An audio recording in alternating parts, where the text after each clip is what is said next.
बात प्राचीन महाभारत काल की है।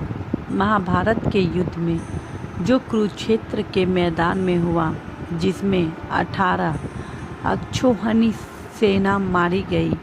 इस युद्ध के समापन और सभी मृतकों को तिलांजलि देने के लिए पांडवों सहित श्री कृष्ण पितामह भीष्म के आशीर्वाद लेकर हस्तिनापुर को वापस हुए। तब श्री कृष्ण को रोककर पितामह ने श्री कृष्ण से पूछ ही लिया, मधुसूदन, मेरे कौन से कर्म का फल है जो मैं सरसैया पर पड़ा हुआ हूँ। यह बात सुनकर मधुसूदन मुस्कुराए और पितामह भीष्म से पूछा, पितामह, आपको कुछ पूर्व जन्मों का ज्ञान है? इस पर पितामह ने कहा, हाँ श्री कृष्ण, मुझे अपने 100 पूर्व जन्मों का ज्ञान है कि मैंने किसी व्यक्ति का कभी अहित नहीं किया।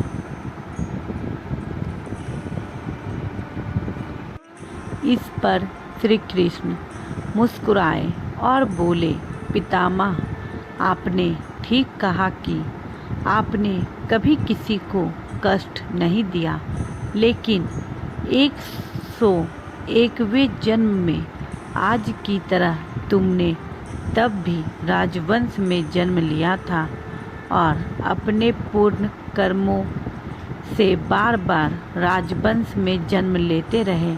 लेकिन उस जन्म में जब तुम युवराज थे, तब एक बार आप शिकार खेलकर जंगल से निकल रहे थे।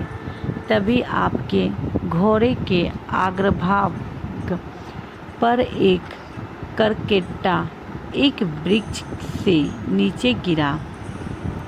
आपने अपने वाहन से उठाकर उसे पीठ के पीछे फेंक दिया।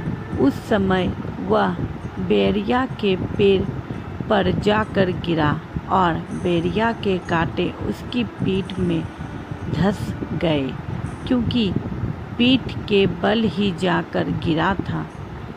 करकेटा जितना निकलने की कोशिश करता, उतना ही कांटे उसकी पीठ में चुभ जाते और इस प्रकार करकेटा 18 दिन जीवित रहा और यही ईश्वर से प्रार्थना करता रहा, हे युवराज, जिस तरह मैं तड़प कर मृत्यु को प्राप्त हो रहा हूँ, ठीक इसी प्रकार तुम भी होना। तो हे पितामह भीष्म, तुम्हारे पुण्य कर्मों की वजह से आज तक तुम एक करकेटा का श्राप लागू नहीं हो पाया।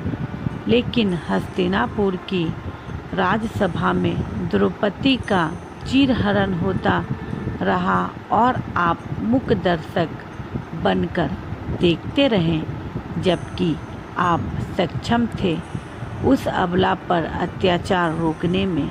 लेकिन आपने दुर्योधन और दुशासन को नहीं रोका। इसी कारण पितामह आपके सारे पुण्य कर्म क्षीण हो गए और करकेटा का श्राप आप पर लागू हो गया। अतः पितामह, प्रत्येक मनुष्य को अपने कर्मों का फल कभी ना कभी तो भोगना ही पड़ेगा। प्रकृति सर्वोपरि है, इसका न्याय सर्वोपरि है और प्रिय है। इसलिए पृथ्वी पर निवास करने वाले प्रत्येक प्राणी व जीव जंतु को भी भोगना पड़ता है और कर्मों के ही अनुसार ही जन्म होता है।